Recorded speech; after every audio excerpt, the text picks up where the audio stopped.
What's going on, everybody? It is your boy Chris, man. I am here at the Work Hard, Play Harder podcast. It is Monday, June 8th, 2026. My name is Chris Drummond. I'm a freelance sports reporter based out of upstate New York here and proprietor of this podcast, Work Hard, Play Harder, where I bring individuals on to talk about their why and get to know them outside of their occupation. I got a very special guest that's on with me today, as she is coming from Hawaii, and she is an independent filmmaker. She is a producer. She's an actress, and she's been in the media game for over two, or I would say 3+ decades, doing her things from short films. And also, she's an author as well, has written a couple of books. Her name is Kimber Leigh. And we're going to talk to her about her why of getting into the media industry, but we're also going to ask her some get to know you questions. So without any further ado, I introduce you the wonderful, talented, and the beautiful Kimber Leigh. Welcome to the podcast. Aloha, Chris. Thank you so much for having me here. I love this so much. I love having you here, and I love that we're connecting now because I know we've tried in the past and we we failed, but now we're here, and I love it. And we're gonna have a fun time tonight, and we're gonna have a lot of different questions go a lot of different ways. So my first question to you is the same question as it always is with every guest that hops on this thing, and that is, what is your why? Why do you do what you do? Did you have any role models or any inspirations maybe growing up? But ultimately, what is your why for getting into the media industry? Okay, that's a great question, and it takes me all the way back to the age of 7. My Okay. grandfather had bought me this beautiful vanity set, and he was brushing my hair in front of it, and he said, "You are going to be as famous as Greta Garbo." Well, I didn't know who Greta Garbo was, and for those of you who don't, she was the first silent screen actress, and Wow. very incredible. And also, he shared stories about Mary Pickford, who was one of the originals that found Hollywood. So Okay. my grandfather just had this vision of me and would tell me old Hollywood stories and show me pictures of old Hollywood. And I was raised in a very dysfunctional home with a alcoholic, drug addicted mother. Right. And I was so excited that I finally heard something positive about my life. And I ran home and I said, "Mom," and you would never run up to her. And I said, "Grandpa said I was going to be as famous as Greta Garbo." And she looked at me and she said, "Sweetheart, you will never be anything but a bitch, a Greta Garbage." Wow. And yeah, that's where the title of the book came from, my mother. Got you. Got you. Yes. So, Uh, I- oh no, go ahead. I'm sorry. Go ahead. no, no, go ahead. No, I was gonna say I read, I appreciate your transparency, and I read somewhere about that abusive relationship that your mother used to get abusive with you. Wow. I mean, obviously, I want you to continue to touch upon your why. But yeah, definitely talk about that if you like as well.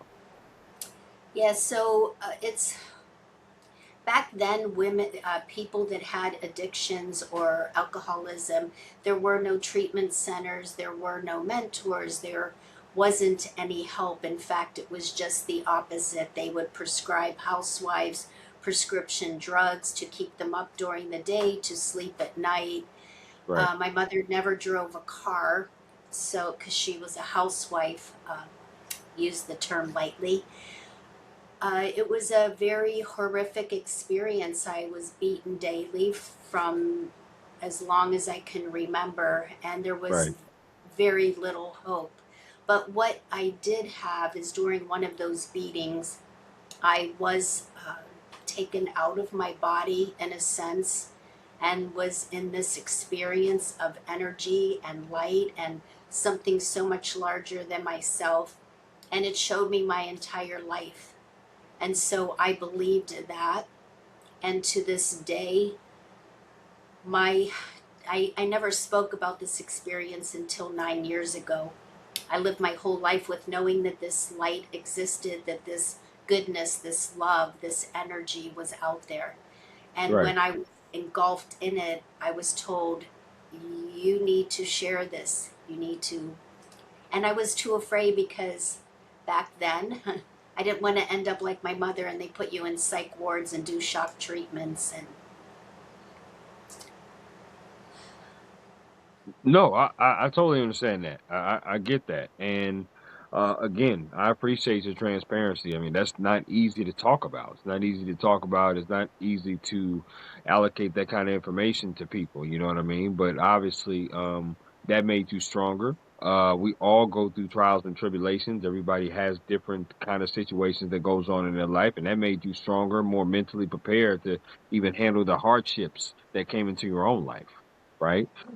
right. And it propels you to even have this illustrious career that you've had in media, and be able to do the amazing things that you've done and that you're still doing to this day. So I'm definitely blessed enough to obviously have you on here, and that was a great first answer to the question. And my follow up to that is I want to know, did you go to college? And if so, were there any schools that you had your eye on, or did you just know that you wanted to go to a specific school?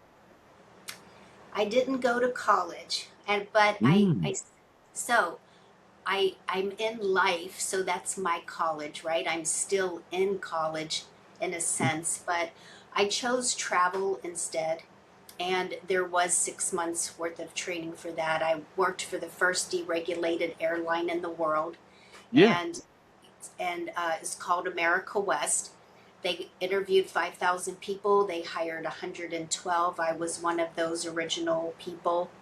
And my college was literally flying around the world for 21 years, watching it from a first class seat.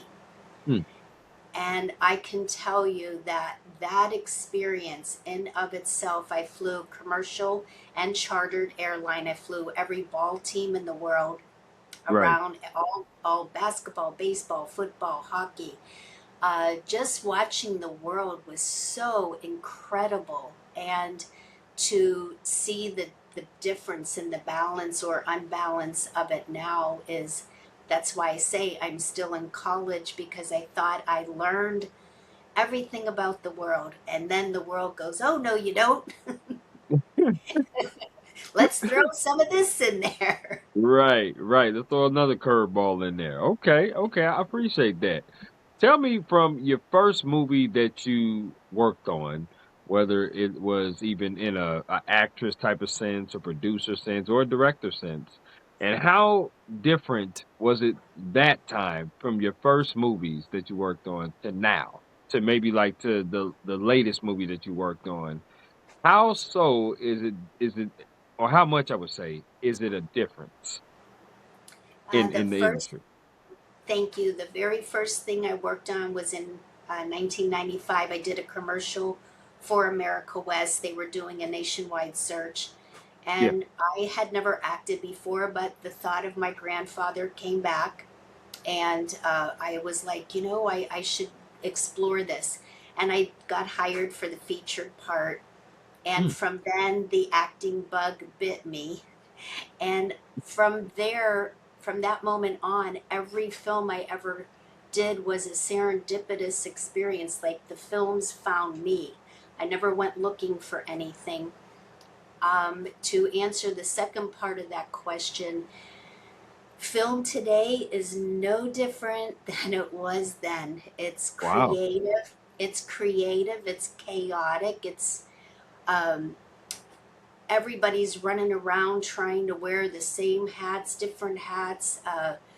I love the what makes me tick is the creative ability of it, because it gets you out of this molding. I don't know. I'm looking for the word, but I can't find it. But it gets you into your imagination, and it is Sure. something that we're not using today. Not in a judgment statement, but with artificial intelligence and computers, we are letting them use our imagination instead of us using our imagination. So when you get into film, it gives you that creative freedom. Oh, I can I can be anything, do anything, say anything. It's incredible. I'm glad you said that, 'cause I was just about to touch up on that and get your absolute opinion on that because AI seems to be taking over a lot of different things, right? Not just in the media sense, but just all over the world. What is your thoughts of the implementation of AI into the media, the movies, script writing, where they're even making AI, implement AI in script writing as well. So talk to me about just the implementation of that and how you feel. So my personal opinion about AI is I think it's a fascinating tool. Okay. If people look at it in the sense that it mirrors who you are back to you. Hmm. So when you're using it, it's calculating who you really are in your authentic sense. So that can be both good and bad, correct? If you're a Correct. person of the light and love and peace, joy, and harmony, well, that is going to be reflected back to you. And maybe you don't even have a sense that you're that type of person. If you're very, very negative and you're using it for nefarious things, then whew, that could be pretty detrimental. But it's like anything in life. It's like smoking, drinking, eating, playing. Do everything in moderation. I still believe, though, that the human brain is so much more intelligent than AI. I mean, if you look at a picture of a single cell inside of your body, it just one cell is its own universe. Right. And we have trillions and trillions of cells inside of us. So I think the human consciousness is so much greater. I do respect the artificial intelligence. Okay. I like that. I like that answer, Kimberly. I really do. No doubt. I want to ask you some favorite questions. And you just give me the 411 off the rip based upon these favorite questions. Okay, so let's rock. Okay. Favorite meal you like to cook? Favorite meal? It's not a meal. I nibble. So every day I have tomato, cucumbers, Parmesan cheese, olive oil, lemon, and spicy pepper. Okay, that's a hell of a nibble right there. I'll tell you that. That's pretty neat. I like that. Okay, no question. You named some foods that I love though. The cucumbers and the cheese. I love all that. That's what's up. Favorite concert you've ever attended? I've attended maybe two concerts in my whole life, and neither one were my favorite because Mm. I don't like large crowds. So Oh, yeah, I can feel a energy in a way that some can't. And so for me, it's like, whoa, I can't do this. So I prefer okay. listening to music through my headsets. So if I ask you, what is a artist that you love listening to, that you sing the songs to, that you know the words to, that you just sing to the top of your lungs and you love genuinely? What is some artist that you would name? Gary Allen, um, m- um, Margarine Taylor, or not, no, that's not her name. It's Mart, I can't remember her name. But to answer this, and because I love all music, I prefer anything that has a vibration or a beat that is high Okay. because yeah, I want to keep vibrating on a high level. So any artist out there that makes music that lifts the energy, going to be my favorite. Okay. I can dig that. I can dig that. Now, favorite place you've ever traveled to? Wow, and being a flight attendant, being all over the world, I used to say it was Greece, Santorini, Mm, the island of Santorini. But yeah. now, but now I live on the big island of Hawaii, and I have to say that out of all the places in the world, this place is it's that's why I live here. You can't Okay. beat Yes. it. Absolutely. This is very true. I've been to Honolulu. I've also been to Maui as well. So two times I've been to Hawaii, and I absolutely loved my times there. They got great food there too, and I'm a huge like beachy water person, being from California. So yes, I'm huge into like vibes and culture like that for sure. I cannot wait to come back down there for sure at some point. Yes, and Um, this is a little bit of info about the Big Island. It's you could take all other islands and put them on our island and still have room left over. It is 4,000 square miles with okay. only 200,000 people, and Oahu or Waikiki, Honolulu, that island is only 735 square miles with 1.2 million people. Wow. Okay. Thank you for So, that 411. I didn't know yeah. that. It's been a long time since I've been to Hawaii for sure. No question, but I will make my way back down there for sure. I'm a sports person, Kimberly. So I'm gonna ask you a sports question. This is a two-parter. Okay. Favorite sport you like to watch on TV, favorite sport you like to attend in person. They could be the same sport. Okay. My favorite sport is football Okay. because my father loved football, and I had three brothers. I was the only girl. So it was the only way that I could connect on an interesting level with my dad. For And sure. and it was the Steelers because I lived in Pittsburgh, and he would put Yeah. Steeler milk in my baby bottle and make me drink it. But my favorite sport to watch is hockey. I just love watching hockey. Oh yeah. Yeah, absolutely. Are you a Penguins fan? I am a Red Wings fan. Oh, okay. Detroit Red Yes, Wings. Okay, yes. got you. Any particular reason? I don't know. I don't know. It just was something that I fell in love with. I loved that the energy that they carried. And here's Mhm. another thing too. When I was a flight attendant, I would get on the aircraft for the sports teams. And I could walk from the front of the airplane to the back, and I could tell you which team was going to go to the playoffs and win because of the energy that they had. Now, back then, it was the Red Wings for me because they were just so intense and Yeah, so, yeah, they carried that energy, that winning energy, and you do feel it. It is something that is felt. for sure. For sure. No question. Football, I absolutely love. I'm a Chargers fan, being from San Diego, but now they've relocated to Los Angeles, so I love the Chargers. But I'm also deep into Pittsburgh too, because I have family in Pittsburgh. So we Oh, definitely okay. share that connection. No question. No question about that. So I love the fact that you said Pittsburgh Steelers. That's awesome. Last of the And favorites. Oh, go okay. ahead. No, go ahead. No, go No, ahead. I was going to ask you, what is your favorite sport to watch? Was it Oh, football? oh, basketball. Basketball is actually my favorite sport to watch. Basketball is my favorite sport, I should say. So watch in person basketball because it's just much easier. The arenas are not that big.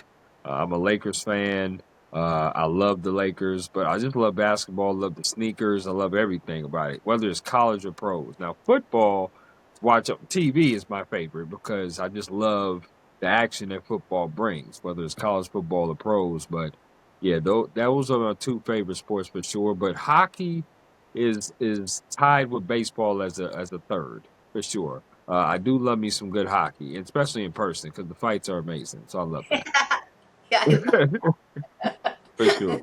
Um, Last of the favorites. Now I'm a huge foodie.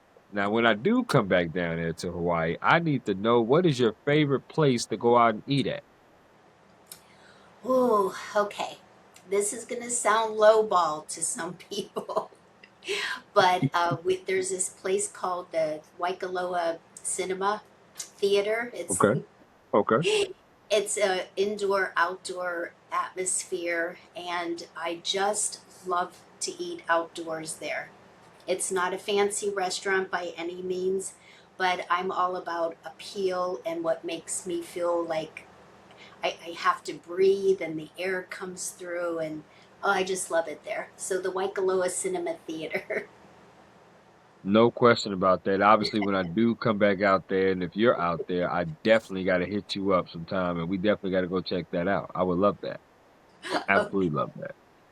Okay. And that's amazing. That's amazing. I love that. Let's talk about your day-to-day process. I know for as a journalist, my day-to-day process differentiates every single day. No 2 days are ever the same. Especially as a freelancer. You know, as a freelancer, I'm calling different publications and networks. Hey, do you need this event covered? Or different teams. Hey, I love to cover your team. I love to do that, and that's how I find work. But I also sub-teach as well on the side. I'm a substitute teacher. As somebody that's in media, with the different hats that you wear as a producer, actor, director, what does your day-to-day process look like? I mean, how often are you working on either scripts? How often are you working on sets? How often are you working on writing books? Like what is your 24-hour day, 5 days or 7 days a week looks like in Kimberly's life? Yeah, that would drive most people to run. But I get up early in the morning and I walk Kapuna Beach. It's 1.2 miles one way. That's where I get a lot of my inspiration, a lot of cleansing from thought, because Mhm. everything there is so pure. You get the Right, sun, you get the ocean, you get the sand, so there's a lot of grounding. And then I come home and I spend the middle part of the day creating what is going to be the next book, what will be the next movie. Right now, I have several films in the running the festival circuit, so it's fun watching what they do on a daily basis. I'm in the process of writing my fifth book, which is called Echo, and okay, it is about consciousness, about the a little bit about the AI process, a little bit about the consciousness just of the Earth itself and what's happening to the planet. So it's a little bit deep. It's probably going to be one of the deepest parts of a publication that I've ever been involved in. So I'm taking my wow, time with that. yeah, But yes, but there's always things that find me or ideas that resonate with me. The walking the beach of Hapuna, I've been walking it for 7 years now, and I'm there daily. So because of that, I am seeing things that other people aren't seeing. And I saw that there was a huge need for awareness and education, because people are drowning there, people are being disrespectful. They call it the Aina, but it's the land. And right, there's a lot of things are that just needed to be talked about. One of the biggest things, and this is shocking to most people, is that all the older people that take heart medications, all the women that take birth control pills around the world, and they go to the ocean and they urinate in it, it is actually changing the ecosystem underwater. Because I'm a wow, diver, it's turning some of the fish into females from males, and it's not good. And it's not just happening here in Hapuna. If you think about all the beaches all over the world, right, also certain suntan lotions that people are using are not eco-friendly to the water, to the sea life. So I made this documentary called Pick It Up America, Life is a Beach, and it's circling right now in the festival circuit around the world. And I'm hopeful to bring more education. And oh, one more thing, do not yeah, turn your back to the ocean. Do not turn your back to the ocean, even when you're walking out, because there's that one rogue wave that isn't anticipated, and it will knock you over and take you out, and people drown. So, for sure, and I appreciate that. Appreciate those plugs. Appreciate that perspective. Now, let me break it down. Like, how how many hours a day would you say you work to before you say, you know what, I'm shutting it down for the night. I'm about to go do something else. I work all day, every day, and I shut it down when my husband comes home from work. Ah, okay. But Okay. Right. Rightfully that so. doesn't mean that I shut the brain down. Because my brain just doesn't stop. There are Sure. things, there will be that one trigger or that one thing that it just comes through me, and it's like I call it a download. It'll come through me and I'll be like, "Oh no, I got to make this documentary now." So, There's been times, Kimber Lee, that I've had inspiration at maybe 1:30, 2 o'clock in the morning. I'll be in bed, and there might be a story idea, there might be a thought that comes in my mind, because all of us writers at some point have went through writer's block. I mean, I haven't met a person that hasn't went through that. So, you typically get it, and you kind of push your stuff away for a little bit. You sit, you marinate, you kind of think. And so inspiration comes through differently, right? Like you say, your brain never shuts down. It's always processing and downloading stuff. And I'm sure you probably been eating somewhere or out with some friends, and then maybe something has came into your mind. You're like, you know what? I better jot this down before I forget it, right? absolutely. And the writer's block is actually a gift, because it either has to do with timing. This isn't the Hmm. right time for this Hmm. story, or Right. it's not done being told yet. uh, there's an element missing, and the universe says no. We're done for now. I honor it. I'm like, okay, great. Get excited, because there's something so much greater coming.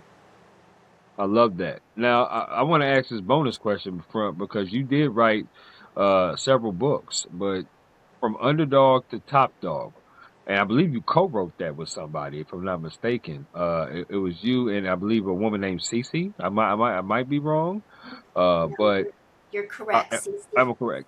Yeah, tell me about that particular book. Of what inspiration brought that? What inspiration brought it to where you felt like an underdog to a top dog? So the inspiration for that book came, both Cece and I, along with, I believe there were 23 other women. We were in a compilation book called Shattering Barriers.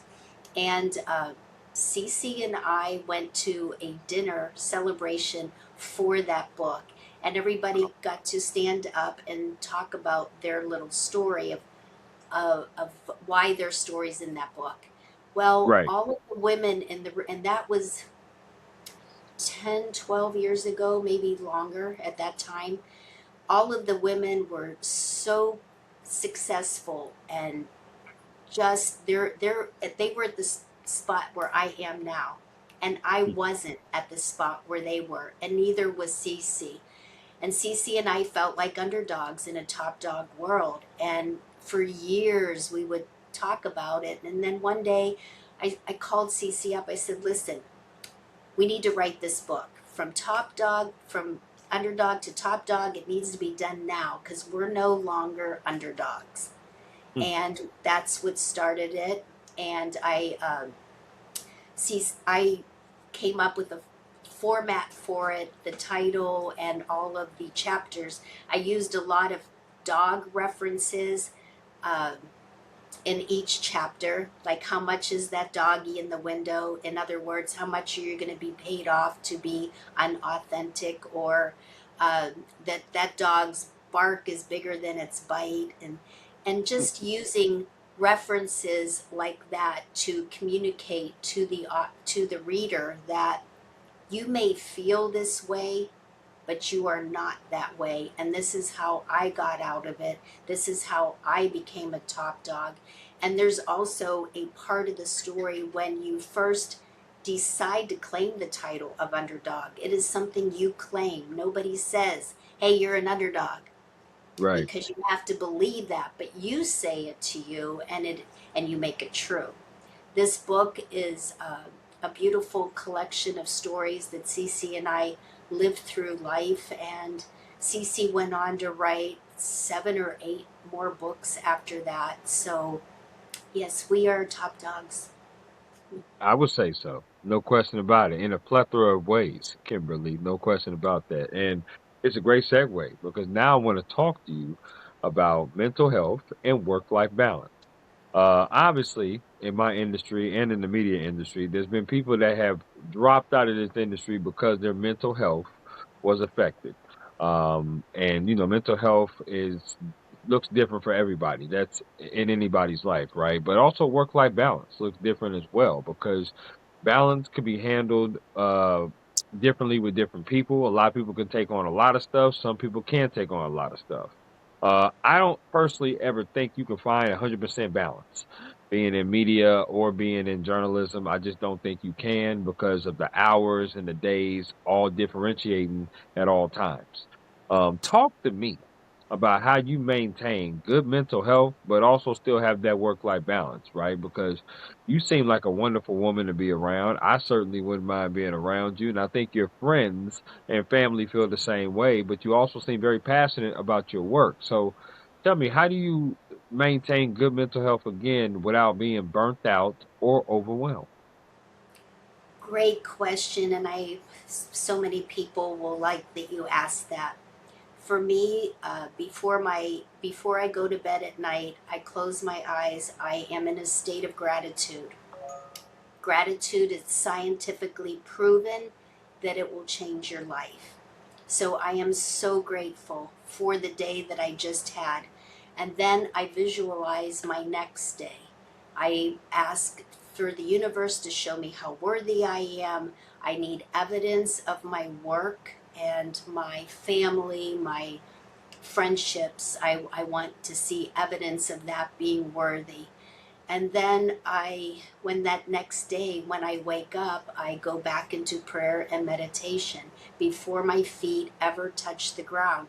Because once we're alive out of our slumber and we're alive, it is our responsibility to make that day the best day that we can possibly be. A lot of people grab their phones or just start swirling around all this information in their head. That is what causes lack of good mental health. You Right. have to you have to be grateful. You have to visualize that greatness. And also, how do you balance all of that? Well, I'm so grateful that in the zodiac sign, I am a Libra, which we are the only Hmm. zodiac that is not an animal. We are a symbol. Right. We are the symbol of balance. So I don't like to use the word balance as much as I like to use the word alignment. Am I in alignment with what I'm doing today? And if my scales become unbalanced because I'm in negativity, it's my job to get out of it. So I start praying. I have a great relationship with, I'll say, God, my Father, my higher self, the universal energy of the good, whatever, however you want to describe it.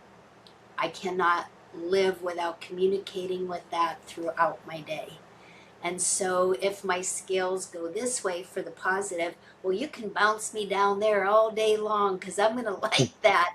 I want Right. to, but I can only dip my toe into the opposite of that for discernment reasons only. And use a lot of observation. And finally, if it feels wrong here, it's wrong. Mm, okay. Period. It is wrong. You have to come from your heart and not your head because the head is the ego self. This is the authentic guidance system. I like that. That's a great answer. It really is. But it's also another great segue because now I want to ask you about advice. There's a lot of people that's trying to break into this media industry, and you hold, like you said, you've done many different roles within this media industry. What is some advice that you would give an individual that wants to be in the media industry as a professional like yourself? Another wonderful question. The best advice that I would give is this: when I was doing it, there were no computers, cell phones, nothing could be recorded. I maybe made a few poor choices in movie selections or project selections. Just because you want to be in a movie or you want to be an actor, please, please know that whatever you do 10 years from now, how will you look at that? How will that reflect back to you?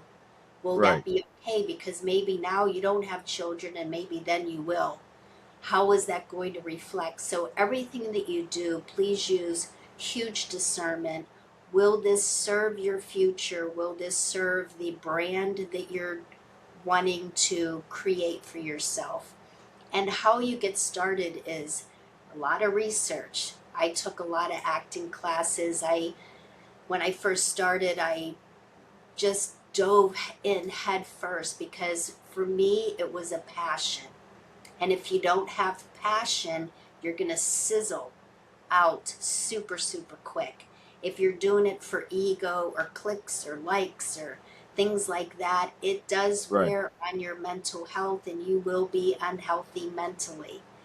Do it because it's creative. A lot of people don't see it today as an art. Filmmaking is an art. Writing a book is an art. Painting is an art. Fashion is an art. So see it as a creative outlet and be passionate. And when you're passionate, the vibration will go out there and you will receive leads and run into the right people. And when it happens serendipitously, it's so much more rewarding. For sure. 10,000%. No question about that. It's a question worth asking, not just about mental health and work life balance, but advice, because people want to be able to break into this industry and you want to listen to those that have been in this industry for a while doing their thing, and as you have been, right? I know I always tell my kids that I subteach for that want to go off to college journalism, one, do everything. Try everything. Learn what you want to do. Learn what you don't want to do. Don't ever close a door because you just never know what door you can open from the doors that you originally opened. Right? You can open new doors. So just try everything. And the next thing that I always tell them as well is understand that you'll get more no's than you'll ever get yeses. But all you need is one yes. Mm-hmm. Once you have one yes, you'll be able to bounce off and get more yeses because now you see that it's possible that somebody is willing to take a chance on you.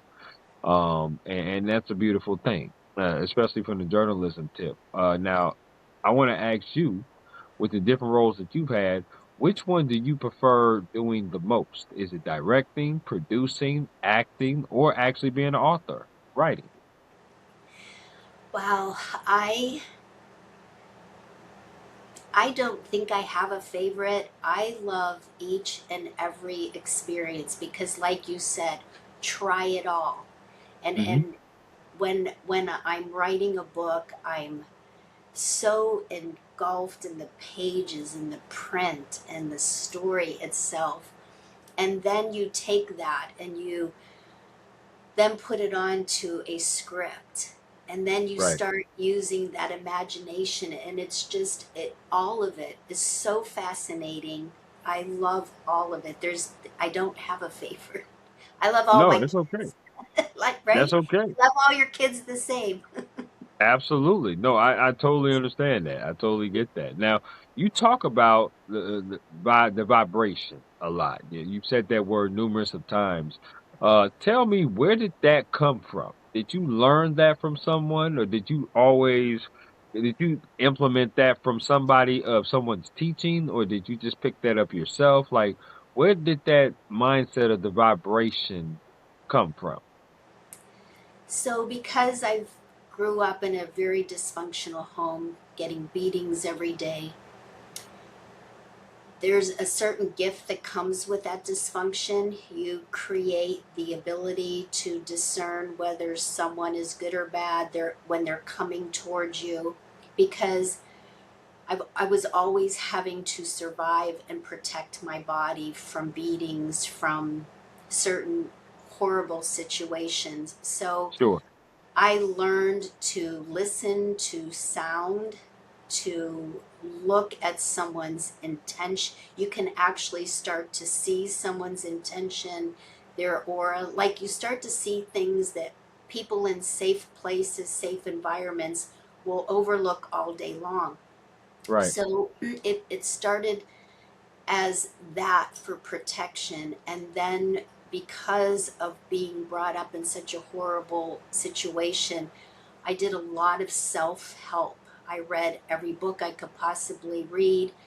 I worked on myself daily. To this day, I'm still working on myself. But I Mhm. realized that sound, like I'm speaking right now, if you hold your hand up to your face, you can feel the Right, sound of the words. Well, right.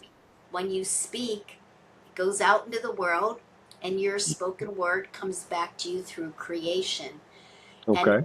and words hold vibration. For instance, the word so many entrepreneurs do this. They go, I'm trying to do this when you interview them. I'm trying to write this book. I'm trying to make this movie. Well, if you look up the word try in the dictionary, it means in an attempt to do, which means you'll never get it done. So Right. if you replace that with the words I am after the sentence, as you know, you will get your creation. And certain words hold different vibrations.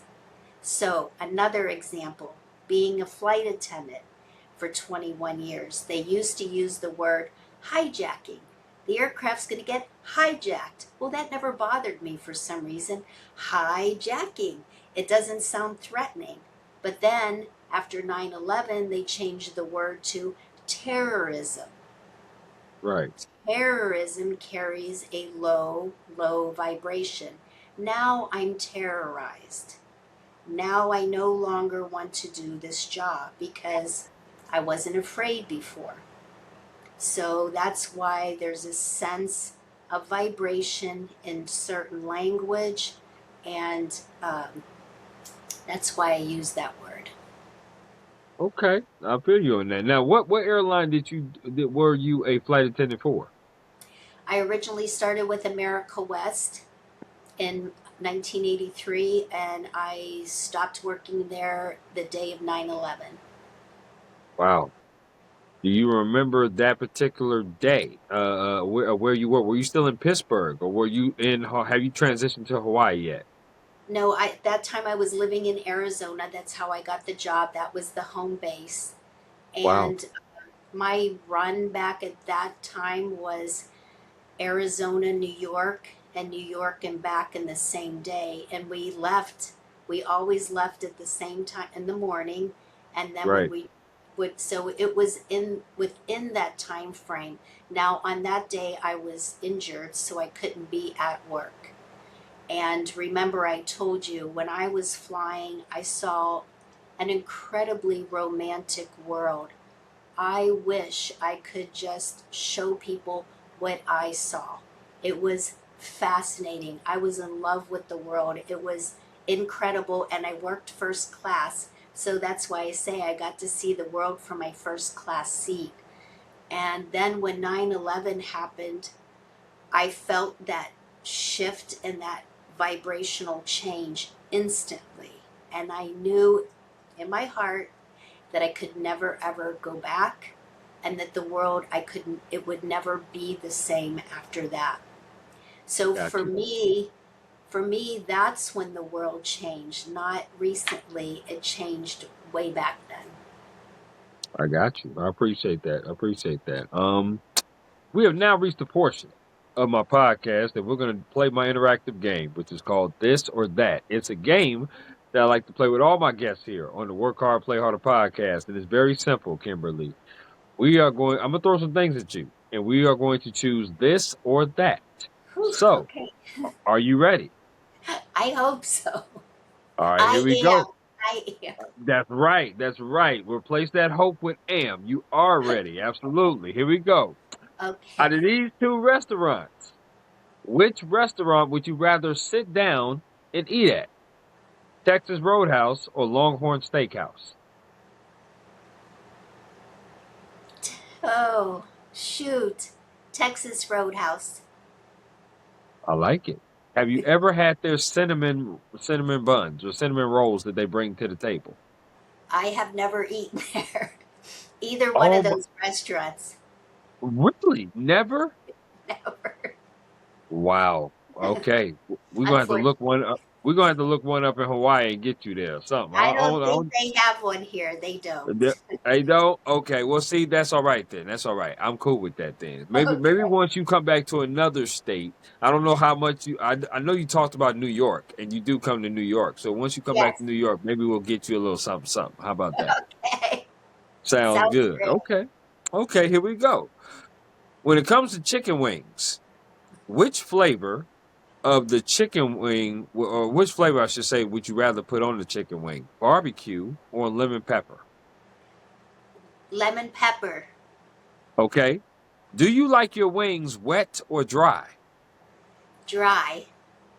Do you like your wings bone in or boneless? Bone in. Do you dip them in ranch?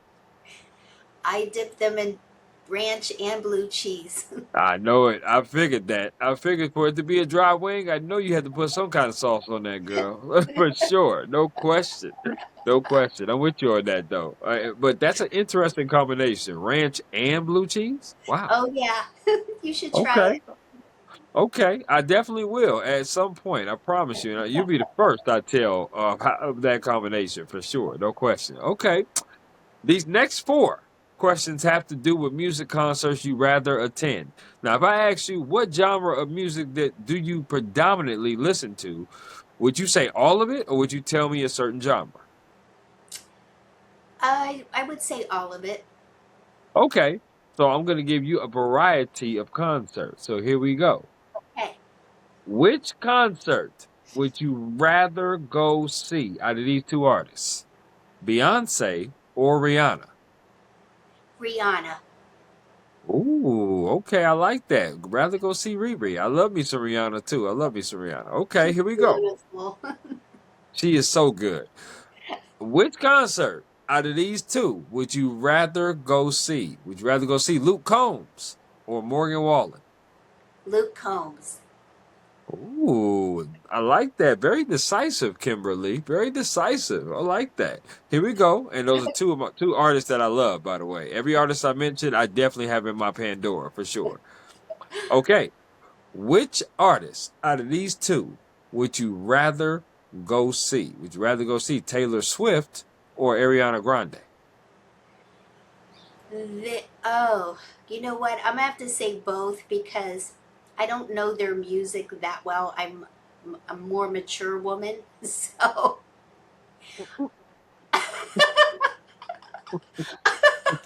I like that answer. I like that. I like that. Here we go. They're like this. They're a little bit. They're a little bit out of my style. I feel that. Okay, so here we go. Well, I'll flip it up. I'll get it to much more our speed. How about that? Which music concert would you rather go to? Would you rather go see Celine Dion or would you rather go see Mariah Carey?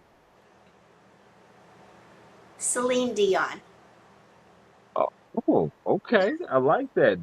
That is definitely a different pick. Most people have picked Mariah Carey, but you say Celine Dion. Well, I Okay. was gonna pick her. That was my first thought, but then I started singing some Celine songs in my head. So I feel it. She got some good ones. She definitely got some good ones.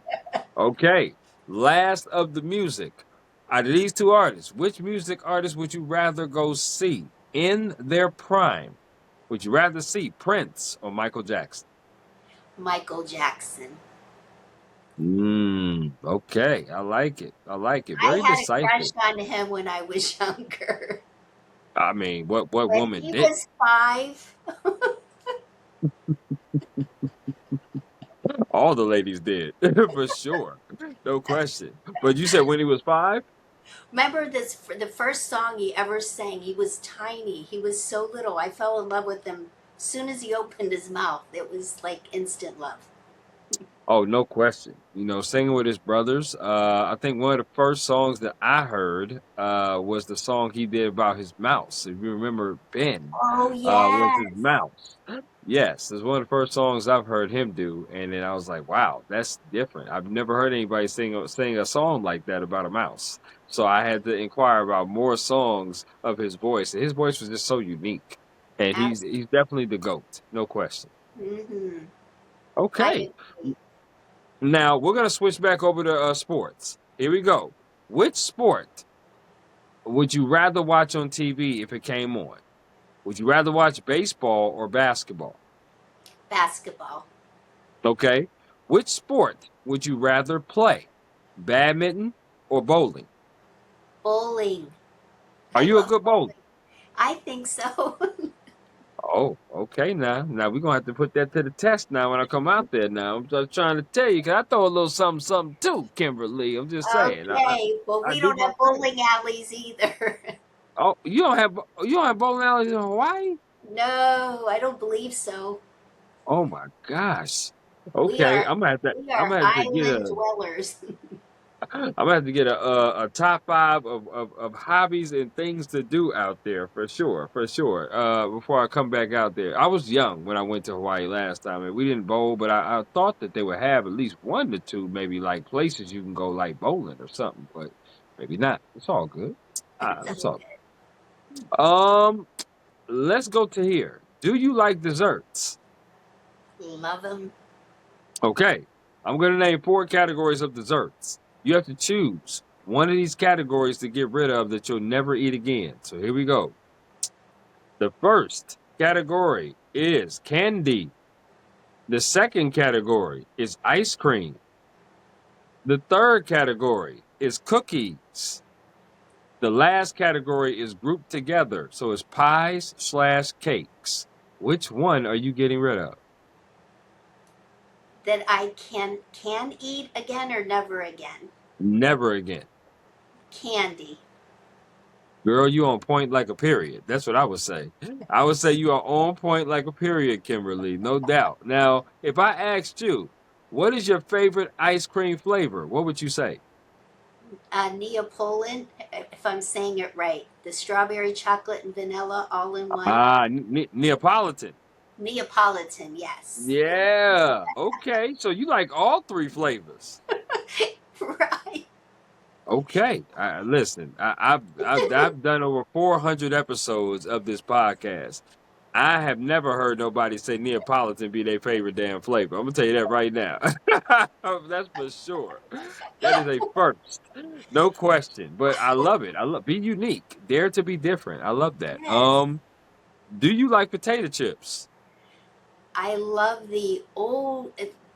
In Pittsburgh, they used to make Wise potato chips. It had an Yeah. owl logo on it. The only chips I like. Now, see, I was gonna ask you about four different brands of chips. And the Okay. reason four different brands, and it's the same format. You got to get rid of one of these brands you'll never eat again. So you can just pick the Okay. worst one out of these four. So here we go. Okay. First one is Doritos. The second one is Lay's. That's the brand. The third one is Ruffles. The last one is Pringles. Which one would you get rid of? Pringles.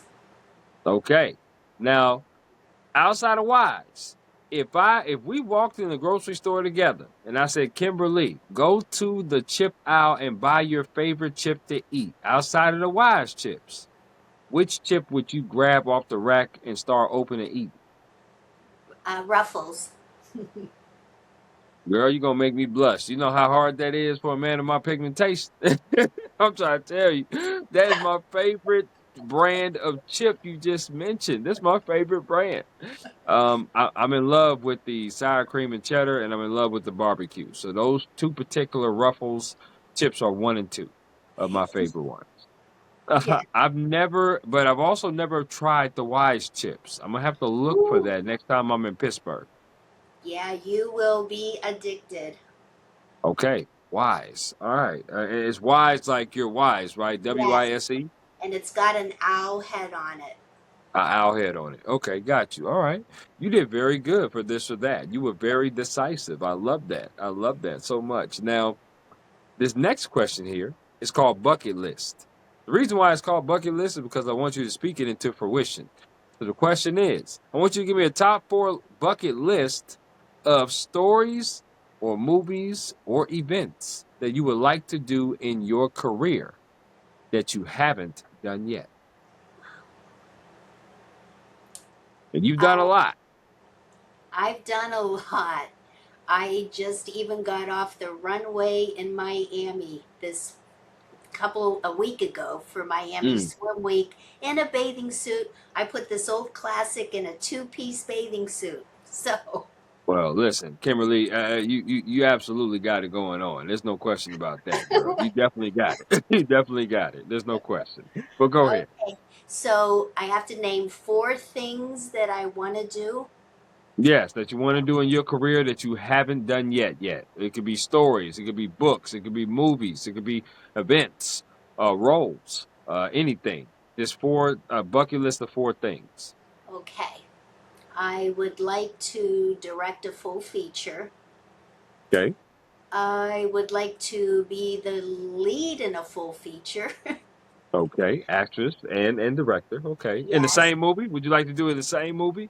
Oh no, that's too tough. I've done it in film shorts and it's Yeah. yeah, that's a tough gig.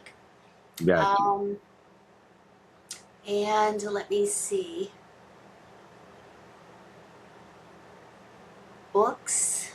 I think I've already hit that plethora. And you know what, Chris? I, I might be near end of life because I have done so much. Okay. Okay. How about this? Would you like to do? Have you ever done a red carpet before? Not like a fashion show, but a red carpet where you're talking to people, or maybe like the Oscars type of award ceremony or something like that. Um, sure. Why not? I mean, I've done red carpets and being awarded in independent style, but never the next level. So, but honest to goodness, I don't do things for trophies and awards because I have a bunch of them sitting on the desk and I have to keep dusting them. but, I totally understand that. Is but there a I, certain type of genre of movie that you want to shoot? Maybe like a sports movie. ooh, that would be so fun. Yeah. That's something I haven't touched yet. That would be really fun. Listen, they got great ones out there. Bull Durham, Field of Dreams, Oh Remember the yeah, I've watched Titans. them all. Come Yes, on now. Come on. yes, and we're due. We are due for a good, lighthearted, Yes. yes, sports movie that wins because of passion. The guy, but is set up against all odds because I'm trying I, to tell you, I girl, met. you are going with it. I'm trying to tell you, and listen, I've done some high school acting in my time. You know what I'm saying? Even if I'm just an extra, I could be an extra there. Okay, it don't matter. Okay, I've acted in Les Miserables. I've acted in High School Musical. I've done that. So I'm telling you, I'm just saying, I'm offering my services. Did you ever play That's- sports? oh You've yeah, played absolutely. professional Yeah. sports. Okay. Not Yeah. not professional, but I played high school and I played in college as well. I played intramurals in college and club. So I went to college at Kennesaw State University. And then I played high school, played basketball, baseball, football. I attempted to play tennis and golf. See that word attempt? I tried. We're back to that. It didn't go too well. Didn't go too well with those two, but the other three were pretty dominant. So I was pretty good. I Very like it. good. Thank Okay. you. Is there one more that you would think that you would want to do? Maybe not maybe producing, directing or writing. Maybe it's something different. Maybe something different in your life. Maybe somewhere you want to like travel and go, or maybe something that, you want to write a certain script for somebody. I did write two scripts this year, but I think now that you're asking, I think there's one more thing that I haven't done that I would love to do is Yeah. get a group of successful people together in an arena and be able to talk about success, talk about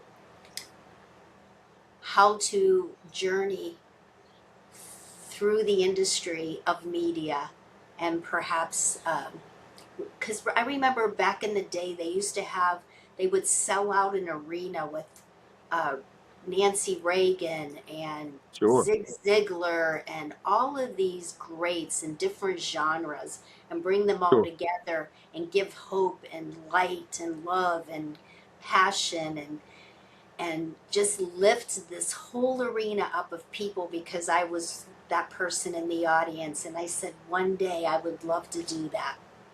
So, I would listen. I would listen to you talk all day. There's no question about that. And I'm sure there's a plethora of people out there that feel the same way as me. It's more so something like a TED talk is what you're talking about in like a forum type of setting, where you have like a panel, maybe up on a stage. You're in chairs, somebody emceeing, asking questions, but then you have people in the crowd. I think that would be absolutely amazing. I could certainly see you doing something like that. well, thank you, Chris. No, you're very welcome. Now all Very we have to welcome. do is make it happen. But yeah, back in the day, they used to do all these motivational talks for entrepreneurs and get them pumped up. And the Mhm. world needs some of that right now. Absolutely, no question, no question, no doubt. I want to ask you about advice again. Now, we talked about advice you would give someone, but what is some advice that someone has gave you that you hold on dearly to? Probably the advice I get is just not be so hard on myself. Hmm, To stop. okay. Yeah, I take a lot of personal inventory, personal accountability. I am the matriarch of my family, so I feel a huge responsibility to be that role model Mm, because,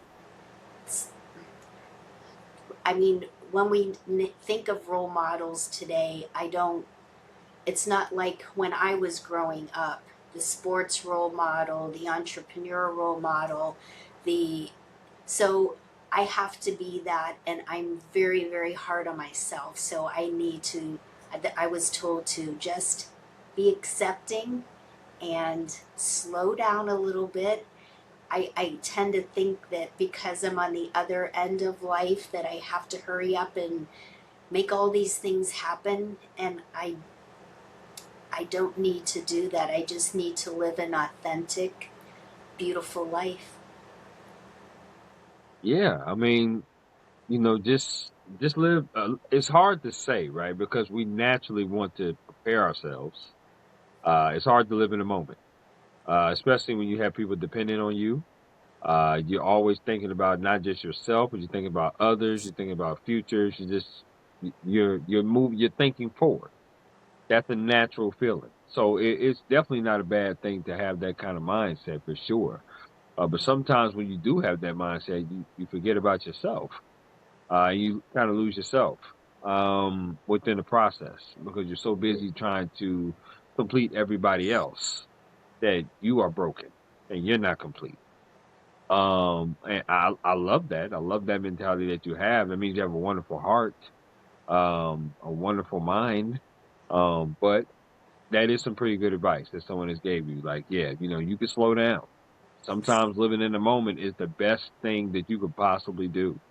I know I like to be different. I dare to be different as well. I like to live in a moment as well. But I also have family as well. I also have things going on in my life too. But I also understand that if I don't work on self and I'm crumbling, then sooner or later I will probably have others will start to see me crumble too.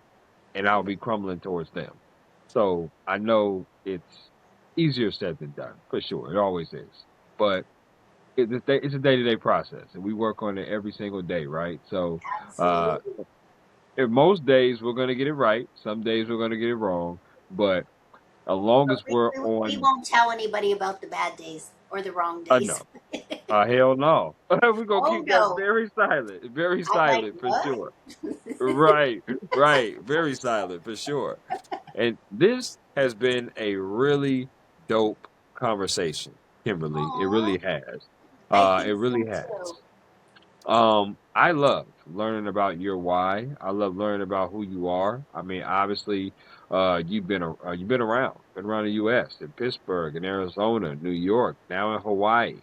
Obviously, with 3+ decades of just in films, right? Producing, directing, acting in it. Also writing books from Underdog to Top Dog to Greta Garbage as well, and explaining your story behind those as well. Also doing films like the Together in ALS, that film, right? A Wife's Perspective. Which I definitely want you to quickly tell, if you want to, touch up on that because I want to know where was the inspiration in that, and um what transpired with that particular project coming out. Together with ALS, A Wife's Perspective, a woman, her name's Liana Hubbard. We were acquaintances from Arizona, and Hmm. her husband had gotten diagnosed with the disease, and she reached out to me. She wanted some advice on who I could recommend for her to get the film shot, the project Yeah, done. for sure. And I had directed films before, but nothing in a documentary sense, mostly comedy because I love to make people laugh. But when Right. she asked me who would I trust, I trusted myself. And so I said to her, "Listen, I love learning new things and I would love to offer my assistance, and I would bring in people that are smarter than me at that time to help create your beautiful project." There were a lot of things. I mean, this is Liana's personal life, and wanted to invite people in. And the reason why she wanted to make the documentary is because most of the documentaries about ALS and or all of them were coming from people with very wealthy backgrounds that could afford the extra care, that could afford top doctors, etc. But no one ever told the story from just the everyday experience of a caregiver. And Mm. so Liana invited us into her home, and Right. wow, what we experienced, what she was going through, and her husband, because ALS is literally you're trapped inside of your body. Right. You can't even speak though, you can't eat. It's the most horrific disease. So we told the story from the framework of a caregiver, a wife, and very touching story. It's won awards all over, and unfortunately, her husband did pass last year from the Mm. disease, but it was Right. he wanted people to see firsthand what the disease looked like. So Right. he was in it. He could barely talk, so we had to use subtitles. Such a touching documentary. And I'm so grateful that I got out of my comfort zone and did something that was my first documentary, trying something new, not trying, completing something new. For And sure. yes, and I'm glad that this is another piece of advice that I would give somebody. If you're not afraid when you're trying something new, you're not stretching yourself enough. So I felt a tremendous amount of fear during that filming of it, but I'm so glad I did it, and I stretched my ability to be a filmmaker. And but that film is, I hope everybody can see it. It's also tough too, Chris. I'm a one woman band. I don't have any Right. help. I have no resources. I make movies. The last documentary I made on my cell phone, and Wow. it's winning awards all over the world. Two comedies that we just released, we shot on a green screen with two cell phones. I mean, it doesn't. You don't need the best equipment. You don't need the big money. What you need is passion and creativity, and um, and you can make some pretty darn good stuff. I like that. Wow, that is amazing. I did not know that you made these projects on a cell phone. That's Yes. incredible. That's So incredible, Kimberly. thank you. The latest cell phone, I went out and got the latest version because the cameras on them are so incredible. I Right. didn't even use lavaliers for Pick It Up America. Uh, or any of the two comedies that we made. And I'm actually going to be going to Mexico in August to get honored for some of my work. And the work that they're honoring me for was shot on a cell phone. Love Um, it. so it just proves that if you have the passion, you have support, and surround yourself with people who are smarter than you, and just get out and do it. If that's what you want to do it.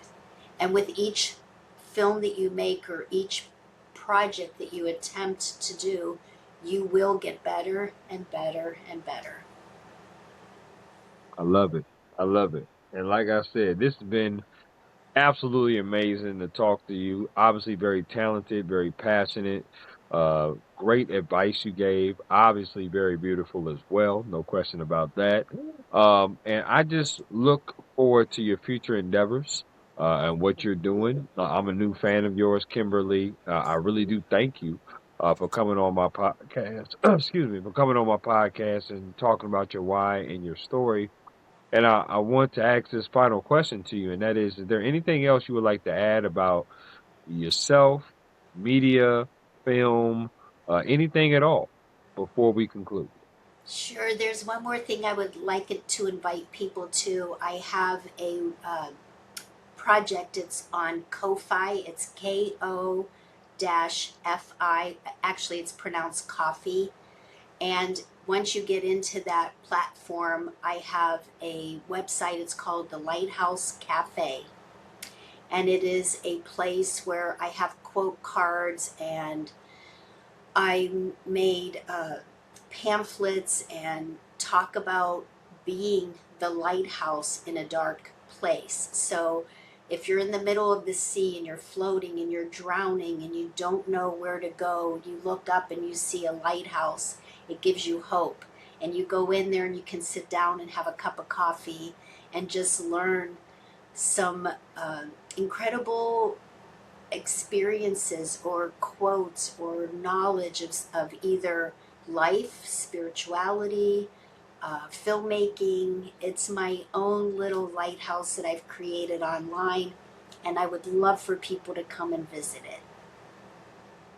You heard it here first. Definitely go to Kofi Kofi and go to that website and please check out Kimber Leigh and support. No question about that. I want you to enjoy the rest of your Monday afternoon out there and also enjoy the rest of your week. You and I will most certainly be in touch and I look forward to Yes. seeing you down the line. Thank you so much, Chris. You take care and you have a good evening.